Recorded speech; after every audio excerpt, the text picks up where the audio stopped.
Hello ಸೂರ್ಯ, ಇನ್ನು ನಿನ್ ಕೋಪ ಕಡಿಮೆ ಆಗಿಲ್ವೇನಾ?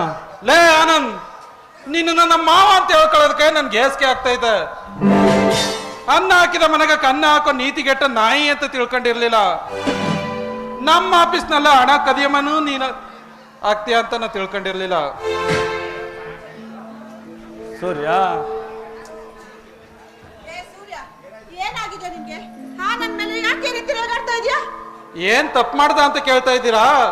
ನಮ್ ಫ್ಯಾಕ್ಟ್ರಿ ಆಫೀಸ್ನಲ್ಲಿ ಬ್ಯಾಂಕ್ ಕಟ್ಟೋಕ್ ತಂದಿಟ್ಟಿದ ಹಣವನ್ನ ಕದ್ದು ತಂದ್ ರೂಮ್ ನಲ್ಲಿ ಇಟ್ಕೊಂಡು ರೆಡ್ ಹ್ಯಾಂಡ್ ಆಗಿ ಸಿಕ್ಬಿದ್ದವನ. ಇದಕ್ಕಿಂತ ತಪ್ಪಬೇಕಾ? ಸೂರ್ಯ, ನಿನಗೆ ಆಫೀಸಲ್ಲಿ ಹೇಳಿದ್ದೀನಿ, ನಾನು ಆ ಹಣನ ಕದ್ದಿಲ್ಲಪ್ಪ. ಆ ಹಣ ನನ್ನ ರೂಮಿಗೆ ಹೇಗೆ ಬಂತು ಅಂತ ನನಗೆ ಗೊತ್ತಿಲ್ಲ ಕಣ. ನನ್ನ ಮಾತನ್ನ ನಂಬು ಸೂರ್ಯ, ನಂಬು. ನಂಬುದು ಕಾಯ್ತಲ್ಲಪ್ಪ ನಂಬ್ಕದ್ರೋಹ. ಮಾಡುದೆಲ್ಲ ಮಾಡಿ ಮಳ್ಳೊಂದ್ ತರ ಪೋಸ್ ಕೊಡ್ಬೇಡ. ನೀನೇ ಆಗಿದ್ ನೀನು ತಪ್ಪು ಮಾಡಿದೀನಿ ಅಂತ ಒಪ್ಪೋ. ಇಲ್ಲ ಅಂದ್ರೆ ಪೊಲೀಸ್ ಸ್ಟೇಷನ್ ಕಂಪ್ಲೇಂಟ್ ಕೊಟ್ಟು ಸತ್ಯಾಂಶನ ಹೊರ ತರ್ಬೇಕಾಗುತ್ತ. ಸೂರ್ಯ, ಏನ್ ಹೇಳ್ತಾ ಇದೀಯ? ಈ ಅಯೋಗ್ಯ ಕಳ್ತನ ಮಾಡದ್ನ, ಈ ಮಾನವಂತನ ಮಾನ ಮರ್ಯಾದೆನ ಹರಾಜಾಗಿ ಕೊಟ್ನ. ಅಯ್ಯೋ ದೇವರೇ, ಈ ಕಡು ಸತ್ಯವನ್ನು ನಾನು ಯಾವ ರೀತಿ ಅರಗಿಸಿಕೊಳ್ಳಿ? ಸತ್ಯ ನಿಷ್ಠೆ ಎಂಬ ಅಮೃತವನ್ನು ನೀಡಿ ಬೆಳೆಸಿದೆ. ಆದರೆ ನನ್ನ ತಾಯಿಯ ಗರ್ಭದಲ್ಲಿ ಇಂಥ ಕೆಟ್ಟ ಮಗನಿಗೆ ಜನ್ಮ ಕೊಡ್ತೀಯ?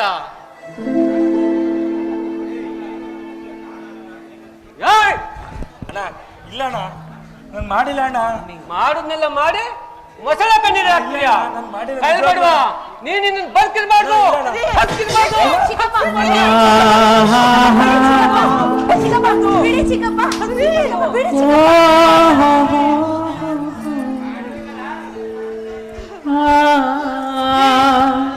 ಏನ್ರಿ ಇದು? ಯಾಕ್ರಿ ಹೀಗೆಲ್ಲ ಮಾತಾಡ್ತಾ ಇದ್ದೀರಾ? ನೋಡಿ, ಯಾವುದೇ ಕಾರಣಕ್ಕೂ ಅವನು ಕಳ್ತನ ಮಾಡಕ್ ಸಾಧ್ಯನೇ ಇಲ್ಲ. ವಿಚಾರ ಮಾಡದೆ ಅಪರಾಧಿ ಸ್ಥಾನದಲ್ಲಿ ನಿಲ್ಸೋದು ತಪ್ಪು ರೀ. ಅಕ್ಕ, ನಿಮ್ ಮಾತಿನ ಅರ್ಥ ನಾನೇ ಏನು ಇವನ್ನ ಸಂಚು ಮಾಡಿ ಅಪರಾಧಿ ಸ್ಥಾನದಲ್ಲಿ ನಿಲ್ಸಿದೀನಿ ಅಂತ? ಯಾಕಪ್ಪ, ಯಾಕೆ ಕುಂಬಳಕಾಯಿ ಕಳ್ಳ ಆದ್ರೆ ಹೆಗಲ ಮುಡ್ಕೊಂಡು ನೋಡ್ಕೊತಾ ಇದೆಯಲ್ಲೋ? ಅಲ್ಲ, ಯಾರಾದ್ರೂ ಕದ್ದಿ ಅವನ ಮೇಲೆ ಯಾಕೆ ಇಟ್ಟಿರ್ಬಾರ್ದು? ಅಕ್ಕ, ನಿನ್ ತಮ್ಮ ಅಷ್ಟೊಂದು ಮುಟ್ಟಾಳ ಅಂತ ತಿಳ್ಕೊಂಡ್ಬೇಡ. ನಾನು ಆಫೀಸ್ನಲ್ಲಿ ಎಲ್ರನ್ನೂ ವಿಚಾರಣೆ ಮಾಡಿದ್ದೀನಿ. ಅವರೆಲ್ಲ ದೂರ ಹೇಳುದು ಈ ಕಳ್ಳನ ಮೇಲೆ. ಸೂರ್ಯ, ನೀವು ಇವನ್ ಪರ ವಹಿಸ್ಕೊಂಡ್ ಬರ್ಬೇಡಿ, ಇವನೇ ಕಳ್ತನ ಮಾಡಿರೋದು. ಸೂರ್ಯ, ಮಾತಿಗೂ ಕಳ್ಳ ಕಳ್ಳ ಅಂತ ಕರಿಬೇಡ ಕಣ. ನನಗೂ ಒಂದು ಮನಸ್ಸಿದೆ, ಆ ಮನಸ್ಸಿಗೆ ತುಂಬಾ ನೋವಾಗುತ್ತೆ ಕಣಪ್ಪ. ಕಪಟ, ಮೋಸ, ವಂಚನೆ ಮಾಡೋನಲ್ಲ. ತಂದೆ ತಾಯಿ ಇಲ್ಲದ ತಬ್ಬಲಿ ಆದರೂ ಆ ನನ್ನ ತಂದೆ ತಾಯಿ ಹೆಸರಿಗೆ ಕಳಂಕ ಬರೋ ರೀತಿ ನಾನು ಯಾವ ಕೆಲಸನೂ ಮಾಡಿಲ್ಲ ಕಣೋ. ಹೌದು, ಆನಂದ್ ಕಳ್ತನದ ದಾರಿ ತುಳಿಯೋದಿಕ್ಕೆ ಸಾಧ್ಯನೇ ಇಲ್ಲ. ಮಾನನೇ ಪ್ರಾಣ ಅಂತ ತಿಳ್ಕೊಂಡು ಬದುಕ್ತಾ ಇರೋದು. ನೋಡಿ, ಯಾರ್ಯಾರ್ದೋ ಮಾತು ಕೇಳ್ಕೊಂಡು ಇಲ್ಲದೆ ಇರೋ ತಪ್ಪನ್ನ ಒರೆಸ್ಬೇಡಿ. ಕೋಪದ ಕೈಗೆ ಬುದ್ಧಿ ಕೊಡ್ಬೇಡ್ರಿ. ಸಾಕ್ ಮುಚ್ಚ ಬಾಯಿನ. ಓ, ದೊಡ್ಡ ಮನೆ ಯಜಮಾನೆ ನನಗೆ ಬುದ್ಧಿ ಹೇಳೋದಕ್ಕೆ ಬಂದ್ಬಿಟ್ಲು. ಮಾವ, ಕಾಯ್ತನ ಮಾಡಿ ಸಿಕ್ಬಿದ್ದೀರ, ಇವನನ್ನ ರಕ್ಷಣೆ ಕೊಡ್ತೀರಾ ಇಲ್ಲ ಇವನ್ ಮಾಡಿರೋ ತಪ್ಪ ಶಿಕ್ಷೆ ಕೊಡ್ತೀರಾ? ನೀವೇ ತೀರ್ಮಾನ ಮಾಡಿ. ಜನ್ಮ ಕೊಟ್ಟ ತಂದೆ ತಾಯಿಗೆ ಮೋಸ ಮಾಡಿ ಉಂಡ ಮನೆಗೆ ಜಂತಿ ಹಂಚೋರ್ಗೆ, ಪ್ರೀತಿ ವಿಶ್ವಾಸ ಹಂಚ್ಕೊಂಡವ್ರ ಮನೆಗೆ ಬೆಂಕಿ ಹಚ್ಚೋರ್ಗೆ, ಕನಿಕರ ತೋರ್ದ್ರೆ ವಿಷಸರ್ಪಕ್ಕೆ ಹಾಳು ಉಳಿಸಿದಂತೆ. ಅಣ್ಣ, ವಿಶ್ವಾಸಘಾತಗಳನ್ನ ಸುಮ್ಮನೆ ಬಿಡ್ಬಾರ್ದು. ಸೂರ್ಯ, ಈ ಪಾಪಿನ ಕತ್ತಿಡ್ದು ಮನೆ ನಾಚುತ್ತೇಳು. ನೋಡಿ, ದಯವಿಟ್ಟು ನಿಮ್ಮ ಮನ್ಸನ್ನ ಕಲ್ ಮಾಡ್ಕೋಬೇಡಿ. ಅಂದ್ರೆ ಅವ್ನು ಯಾವುದೇ ಕಾರಣಕ್ಕೂ ತಪ್ಪು ಮಾಡಕ್ ಸಾಧ್ಯನೇ ಇಲ್ಲ. ಸೂರ್ಯ, ನಿನ್ನ ಕೈ ಮುಗಿದು ಕೇಳ್ಕೊತೀನೋ, ಈ ತುಂಬಿದ ಮನೆನ ಹೊಡೆದು ಅನಾಹುತ ಮಾಡ್ಬೇಡ. ಹೌದು ರೀ, ಚಿಕ್ಕಮ್ಮ ಮಾತೆ ಹೇಳ್ತಿರೋದು ಸತ್ಯ. ಹೇಗೆ ಒಡೆದೋಗಿರೋ ಕನ್ನಡಿನ ಒಂದ್ಗುಡ್ಸೋಕ್ ಸಾಧ್ಯ ಇಲ್ವೋ, ಅದೇ ತರ ಹೊಡೆದೋದ್ ಮನ್ಸ್ಗಳನ್ನ ಒಂದ್ಗುಡ್ಸೋದು ತುಂಬಾ ಕಷ್ಟ. ದಯವಿಟ್ಟು ಅರ್ಥ ಮಾಡ್ಕೊಳ್ರಿ, ಅರ್ಥ ಮಾಡ್ಕೊಳ್ಳಿ. ಏಯ್, ನನ್ನ ತಾಳ್ಮೆನ ಪರೀಕ್ಷೆ ಮಾಡಬೇಡಿ. ಇದು ಕಳ್ಳಕಾಕರ ಮನೆಯಲ್ಲ, ನ್ಯಾಯ ನೀತಿಗೆ ಬೆಲೆ ಕೊಡುವ ಗೌರವಸ್ಥರ ಮನೆತನ. ಇಲ್ಲಿ ಕಳ್ಳಕಾಕರಿಗೆ ಜಾಗ ಇಲ್ಲ. ಉಪ್ಪು ತಿಂದ್ಮೇಲೆ ನೀರು ಕುಡಿಲೇಬೇಕು, ತಪ್ಪು ಮಾಡಿದ್ಮೇಲೆ ಶಿಕ್ಷೆ ಅನುಭವಿಸ್ಲೇಬೇಕು. ಅತ್ತಿಗೆ, ಇಂಥ ಒಂದು ಸಂದರ್ಭ ಈ ಬಾಳಿನ ಮನೆಯಲ್ಲಿ ಕೂಡಿ ಬರುತ್ತದೆ ಅಂತ ನಾ ತಿಳ್ಕೊಂಡಿರ್ಲಿಲ್ಲ. ನಾನೊಬ್ಬ ನತದೃಷ್ಟವಂತ, ಬೆಂಕಿಯಲ್ಲಿ ಅರಳಿದ ಹೂವಾಗಿ ಇಂತಹ ಅಪನಿಂದನೆ ಮಧ್ಯೆನೆ ಬೆಳೆದಿದ್ದೀನಿ. ಇಂದು ಯಾವುದೇ ತಪ್ಪನ್ನು ಮಾಡದೆ ಶಿಕ್ಷೆಗೆ ಅರ್ಹನಾಗಿದ್ದೇನೆ. ಅಣ್ಣ, ನಾ ನಿನ್ನಲ್ಲಿ ಬೇಡಿಕೊಳ್ಳೋದಿಷ್ಟೇ ಅಣ್ಣ. ನಾನು ಹಣನ ಕದ್ದಿಲ್ಲ ಅಣ್ಣ. ಆ ಹಣ ನನ್ನ ರೂಮಿಗೆ ಹೇಗ್ ಬಂತು ಅಂತಾನೂ ಗೊತ್ತಿಲ್ಲ ಅಣ್ಣ. ಈ ಮಾತು ಈ ನಿಮ್ಮ ಪಾದ ಸಾಕ್ಷಿ ಅಣ್ಣಗೂ ಸತ್ಯ ಅಣ್ಣ, ಸತ್ಯ. ಏ ದರಿದ್ರ, ನನ್ನ ತಂದೆ ತಾಯಿ ಜನ್ಮ ಕೊಟ್ಟ ಸಮಯದಲ್ಲೇ ನಿನಗೆ ವಿಷ ಹಾಕಿ ಸಾಯಿಸ್ಬಿಡ್ಬೇಕಾಯ್ತು. ತಂದೆ ತಾಯಿ ಇಲ್ಲದ ತಪ್ಪಲಿ ಮಗು ಅಂತ ನೀನು ಹುಟ್ಟಿದ ಬಳಿಗೆ ನಕ್ಷತ್ರವನ್ನು ತಿಳಿದು ನಿನ್ನನ್ನು ಸಾಕಿ ಬೆಳೆಸಿ ತಪ್ಪು ಮಾಡ್ಬಿಟ್ಟೆ ಕಣೋ, ತಪ್ಪು ಮಾಡ್ಬಿಟ್ಟೆ. ಈ ಮನೆ ಘನತ ಗೌರವಕ್ಕೆ ಮಸಿ ಮಾಡ್ಬಿಟ್ಟಿಲ್ಲ ನಾಯಿ. ಸೂರ್ಯ, ಈ ಪಾಪಿ ಮಾಡಿದ ತಪ್ಪಿಗೆ ಏನ್ ಶಿಕ್ಷೆ ವಿಧಿಸಬೇಕು ನೀನೇ ಹೇಳು. ಮಾವ, ತೀರ್ಪು ಕೊಡುವಾಗ ಅಣ್ಣ ತಮ್ಮ ಬಂಧು ಬಳಗ ಏನು ನೋಡ್ದೆ ತೀರ್ಪು ಕೊಟ್ಟಿರೋ ವಂಶ ನಮ್ದು. ಆದ್ರಿಂದ ಕಳ್ತನ ಮಾಡಿ ಸಿಕ್ಕಿ ಬಿದ್ದಿರೋ ಈ ಆರೋಪಿನ ಈ ಊರಿಂದನೇ ಬಹಿಷ್ಕಾರ ಆಗ್ತಾ ಇದ್ರೆ ಇದೇ ನನ್ನ ತೀರ್ಪು. ಸೂರ್ಯ, ಯಾಕೋ ಉರಿಯೋ ಬೆಂಕಿಗೆ ತುಪ್ಪ ಸುರಿದು ಇನ್ನ ಜಾಸ್ತಿ ಮಾಡ್ತಾ ಇದೆಯಲ್ಲೋ?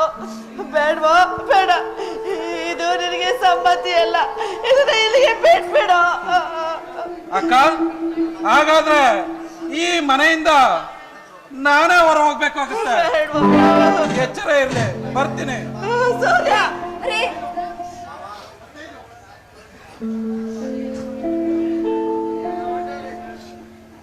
ಮಾವ, ನಿಮ್ಗೆ ನಿಮ್ ತಮ್ಮ ಬೇಕೋ ಇಲ್ಲ ನಿಮ್ ಬಾಮೈದ ಬೇಕೋ? ನೀವೇ ತೀರ್ಮಾನ ಮಾಡಿ, ನಾನು ಬರ್ತೀನಿ. ರೀ, ನಿಂತ್ಕೊಳ್ರಿ. ಸೂರ್ಯ,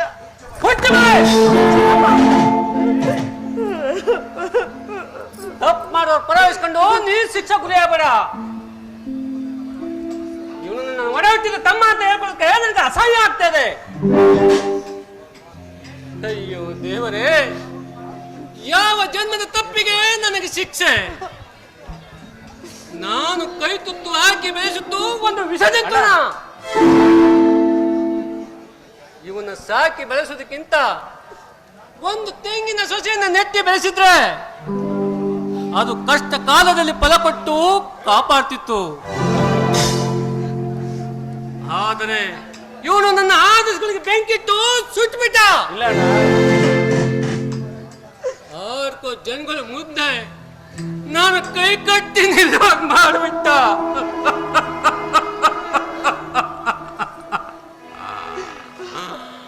ಅಯ್ಯೋ ದುರ್ದೈವೇ,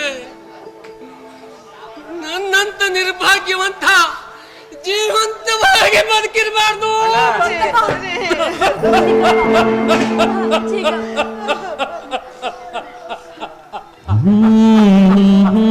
ಅಣ್ಣ, ನನ್ನಂತ ಪಾಪಿಯನ್ನ ತಮ್ಮನಾಗಿ ಪಡೆದಿದ್ದಕ್ಕೆ ನಿನ್ನ ಜೀವನ ಪೂರ್ತಿ ಕಣ್ಣೀರಲ್ಲೇ ಕೈ ತೊಳೆಯೋಗಾಗೋಯ್ತಲ್ಲಣ್ಣ.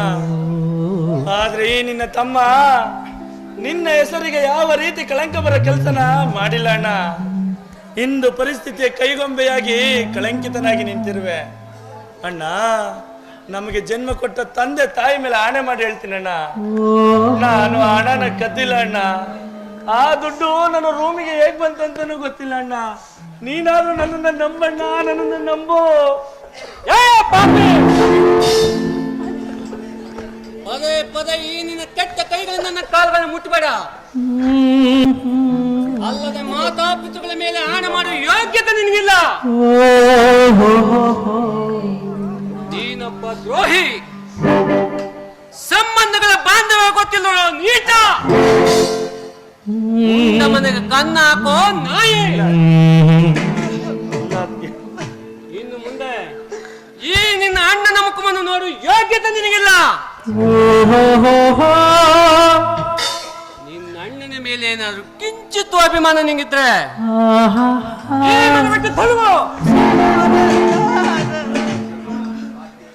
ಭಾರತಿ, ಇನ್ ಮುಂದೆ ಇವನಿಗೂ ನಮ್ಮ ಕುಟುಂಬಕ್ಕೂ ಯಾವುದೇ ಸಂಬಂಧವಿಲ್ಲ. ಈ ಮಾನವಂತರ ಮನೆ ಹಣ ಆಸ್ತಿ ಅಲ್ಲ, ಸೂರ್ಯನ ಸೇರ್ತಕ್ಕದ್ದು. ಈ ಮನೆಯಲ್ಲಿ ನಿನಗೆ ಹುಟ್ಟು ಬಟ್ಟೆ ಬಿಟ್ಟು ಬೇರೇನು ಕೂಡ ಕೂಡ್ದು. ಏನಾದ್ರೂ ಕೊಟ್ರೆ ನೀನು ಈ ಸಮಾಜದಲ್ಲಿ ವಿಧವೆ ಆಗಿರ್ತೀಯ.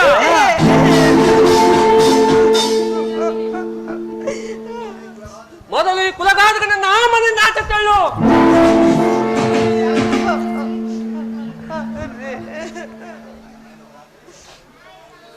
ಅಣ್ಣ, ನನ್ನ ಈ ಮನೆಯಿಂದ ಹೊರ ಹಾಕ್ಬಿಡಣ್ಣ. ನಿನ್ನ ಪಾದ ಸೇವೆ ಮಾಡ್ಕೊಂಡಿರೋದಕ್ಕೆ ಕೈಲಿ ಒಂದೇ ಒಂದು ಅವಕಾಶ ಮಾಡ್ಕೊಡೋಣ. ನೀನಿಲ್ಲದ ಈ ಜೀವ ಬದುಕಿರ್ಲಾರ್ದು ಅಣ್ಣ, ಬದುಕಿರ್ಲಾರ್ದು. ಇದು ಕಳ್ಳರ ಸಂತೆ ಅಲ್ಲ, ಬದುಕಿದ ಮನೆ. ಈ ಮನೆಯಲ್ಲಿ ಬಾಳ ಯೋಗ್ಯತೆ ನಿನಗಿಲ್ಲ. ತೊಲಗಿನಿಂದ.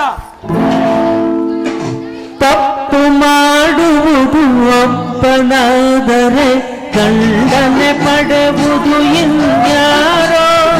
ದುಡಿಯುವ ಶಾಪಕ್ಕೆ ಒಪ್ಪನಾದರೆ ಸುಖಿಸುವ ವರ್ಗಕ್ಕೆ ಇನ್ಯಾರೋ. ನೀತಿ ನ್ಯಾಯವೇ ಕಾಣದಾಗಿದೆ ಈ ಲೋಕದಲ್ಲಿ, ಈ ಕಾಲದಲ್ಲಿ.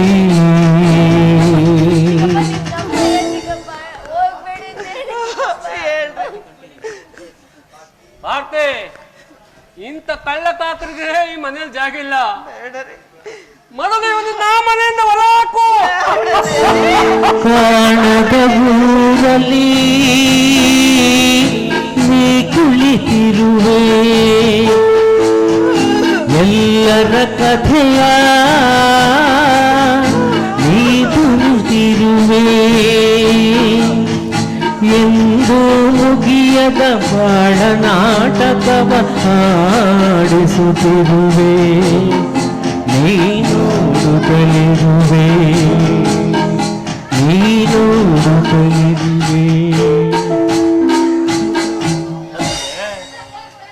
ಈ ನತದೃಷ್ಟನಿಗೋಸ್ಕರ ನೀವೇ ಕಮ್ಮ ಕಣ್ಣೀರಾಗ್ತೀರಾ? ಈ ನಿಮ್ಮ ಕಣ್ಣೀರು ಈ ಮಾನವಂತರ ಮನೆಗೆ ಶ್ರೇಯಸ್ಸಲ್ಲ ತಾಯಿ. ನೀವು ಅಳಬಾರ್ದು, ಸಮಾಧಾನ ಮಾಡ್ಕೊಳ್ಳಿ. ತಪ್ಪು ಮಾಡಿರೋದು ನಾನು. ಏನೇ ಕಷ್ಟ ಕಾರ್ಪಣ್ಯಗಳು ಬಂದ್ರು ಅದು ನನಗಿರ್ಲಿ. ಈ ಮಾನವಂತರ ಮನೆಯ ಅನ್ನದ ಋಣ ನನಗಿವತ್ತಿಗೆ ತೀರೋಯ್ತು. ಈ ನನ್ನ ತಾಯಿ ರೂಪದ ಅತ್ತಿಗೆಯ ಕೈ ತುತ್ತು ತಿನ್ನೋ ಭಾಗ್ಯವನ್ನ ನಾನು ಪಡ್ಕೊಂಡು ಬಂದಿಲ್ಲ.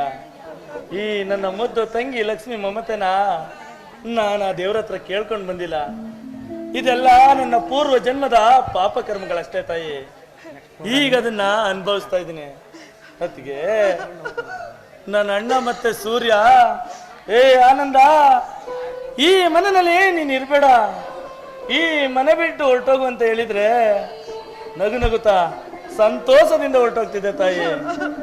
ಆದ್ರೆ ಕಳ್ಳನೆಂಬ ಪಟ್ಟವನ್ನು ಒತ್ತಿಕೊಂಡು ಹೋಗಲು ನನ್ನ ಹೊಟ್ಟೆಗೆ ಬೆಂಕಿ ಇಟ್ಟಂಗೆ ಆಗುತ್ತಿದೆ ತಾಯಿ, ಬೆಂಕಿ ಇಟ್ಟಂಗೆ ಆಗುತ್ತಿದೆ. ಅತ್ತಿಗೆ, ನಾನು ಹಣನ ಕದ್ದಿಲ್ಲ ಅತ್ತಿಗೆ.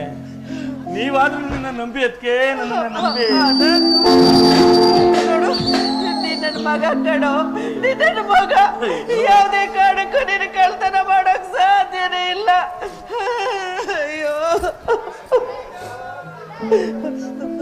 ಅತ್ತಿಗೆ, ನೀವು ತಾಯಲ್ಲವೇ, ಅದಕ್ಕೆ ನಂಬ್ತೀರಾ. ಆದ್ರೆ ಆ ಲೋಕದ ಜನರು ನಂಬೇಕಲ್ಲ. ಈ ನನ್ನ ಮುದ್ದ ತಂಗಿ ಲಕ್ಷ್ಮಿ ನಂಬೇಕಲ್ಲ. ಈ ಕಲ್ಲಿಗೆ ಒಂದು ಆಕಾರ ಕೊಟ್ಟ ನನ್ನ ಒಡ ಹುಟ್ಟಿದ ರಾಮಣ್ಣ ನಂಬೇಕಲ್ಲ. ಅತ್ತಿಗೆ, ಅಡಿಕೆಯಲ್ಲಿ ಹೋದ ಮಾನ ಆನೆ ಕೊಟ್ಟರು ಬಾರದು ಅನ್ನುವ ಹಾಗೆ ಈ ನತದೃಷ್ಟ ಈ ಭೂಮಿಯ ಮೇಲೆ ಜೀವಂತವಾಗಿ ಬದುಕಿರಬಾರ್ದು. ಅದಕ್ಕೆ ನಾನು ಎಲ್ಲಿಯಾದ್ರೂ ದೂರ, ಬಹುದೂರ ಹೊರಟೋಗ್ತೀನಮ್ಮ, ಬಹುದೂರ ಹೊರಟೋಗ್ತೀನಿ. ಬೇಡ ನೋಡು, ಹಾಗೆಲ್ಲ ಮಾತಾಡ್ಬೇಡ್ವೋ. ನಿನ್ ಮನೆ ಬಿಟ್ಟು ಹೋಗ್ತೀನಿ ಅಂತ ಮಾತ್ರ ಹೇಳ್ಬೇಡ ಆನಂದ್. ಆನಂದ್, ಏನ್ ಮಾತು ಅಂತ ಮಾತಾಡ್ತೀರ? ನನಗೆ ಈ ಮನೆ ಕಾಲಿಟ್ಟಾಗಿಂದ ಒಡ ಹುಟ್ಟದ ಅಣ್ಣನಾಗಿ ನನಗೆ ತಂಗಿ ಸ್ಥಾನ ಕೊಟ್ಟಿದ್ದೀರ. ಇಂಥ ನಮ್ಮಣ್ಣ ಯಾವತ್ತೂ ಕಳ್ತನದಂತ ತಪ್ಪು ಕೆಲಸ ಮಾಡೋದಕ್ಕೆ ಸಾಧ್ಯನೇ ಇಲ್ಲ. ಇದೆಲ್ಲ ದೇವ್ರಾಟನ ತಪ್ಸೋದಕ್ಕೆ ಯಾರಿದ್ದಾನ ಆಗಲ್ಲ. ಆ ಭಗವಂತನ ಹತ್ರ ಆದಷ್ಟು ಬೇಗ ಈ ಕಳಂಕದಿಂದ ಮುಕ್ತನಾಗಿ ನಮ್ಮಣ್ಣ ಮನೆಗೆ ಹಿಂತಿರುಗ್ಲಿ ಅಂತ ಬೇಡ್ಕೋಬಹುದು. ಅಷ್ಟೇ ಅಲ್ಲ ನನ್ನಿಂದಾಗೋದು, ಅಷ್ಟೇ. ಲಕ್ಷ್ಮಿ, ಲಕ್ಷ್ಮಿ ಹೇಳಿದ ಮಾತುಗಳು ನಿನಗೆ ಅರ್ಥವಾಗಿದೆ ಅಂತ ನಾನು ಅನ್ಕೊಂಡಿದ್ದೀನಿ. ನೋಡು, ಯಾವತ್ತೂ ಕಳ್ತನ ಮಾಡಿಲ್ಲ ಅಂತ ಈ ಸಮಾಜದಲ್ಲಿ ನೀನು ಕೂಗಿ ಕೂಗಿ ಹೇಳ್ಬೇಕು. ಆಗ ಕಣ ಈ ತಾಯಿ ಮನಸ್ಸಿಗೆ ಸಂತೋಷ ಆಗೋದು. ಕಳಂಕದಿಂದ ಮುಕ್ತಿನ ಪಡೆದು ಮಾನವಂತನ ಮಾಣಿಕ್ಯ ನೀನಾಗ್ಬೇಕು ಅನ್ನೋದೇ ನನ್ನ ಆಸೆ. ಹಾಗಂತ ಮಾತು ಕೊಡು. ಸರಿಯತ್ತಿಗೆ ನ್ಯಾಯ ಮಾರ್ಗದಲ್ಲಿ ನಡೆದು ಮುತ್ತಂತ ಮನೆಯೊಡೆದು ಚೂರಾಯಿತು, ತುಂಬಿದ ಹಾಲಲ್ಲಿ ವಿಷ ಸೋಕಿತು. ಮುತ್ತಂತ ಮನೆಯೊಡೆದು ಚೂರಾಯಿತು, ಮುತ್ತಂತ ಮನೆಯೊಡೆದು ಚೂರಾಯಿತು, ಮುತ್ತಂತ ಮನೆಯೊಡೆದು ಚೂರಾಯಿತು, ತುಂಬಿದ ಹಾಲಲ್ಲಿ ವಿಷ ಸೋಕಿತು. ಮುತ್ತಂತ ಮನೆಯೊಡೆದು ಚೂರಾಯಿತು, ಮುತ್ತಂತ ಮನೆಯೊಡೆದು ಚೂರಾಯಿತು, ತುಂಬಿದ ಹಾಲಲ್ಲಿ ವಿಷ ಸೋಕಿತು.